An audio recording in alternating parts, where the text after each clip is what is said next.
ኢብራሂም ዓለይሂ ሰላምን አላህ ሱብሓነሁ ወተዓላ በዚህ በሱራ ላይ ታሪኩን ይገልጽልናል።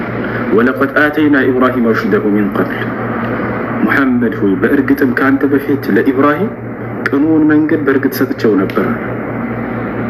ወኩና ቢሂ ዓሊሚን፣ ስለ እርሱም አዋቂ ነበርኩኝ እያለ ይናገር።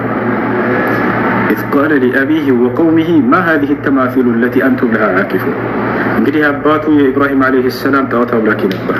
አባቱ ጣዖት አምላኪ ነበር፣ ህዝቦቹ ጣዖት አምላኪዎች ነበሩ። ኢብራሂም መጣና ምን አላቸው? ኢዝ ቃለ ሊአቢሂ ወቀውሚሂ፣ ለአባቱና ለህዝቦቹም እንዲህ ባላቸው ጊዜ አስታውሱ።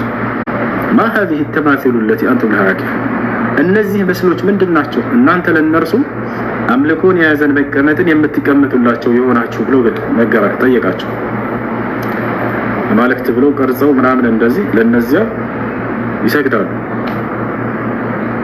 ሰማይ ምድር የፈጠረው አላህ ነው ብለው ያምናሉ። ልብ በሉ፣ አንድ ፈጣሪ ነው ብለው ያምናሉ። ነገር ግን በእርሱ ላይ ያጋራሉ። አማላጅ ያስፈልገናል ይላሉ። ይሄ ከድሮ ጀምሮ የነበረ የጣዖት አምልኮ የሆነች ስራ ነው።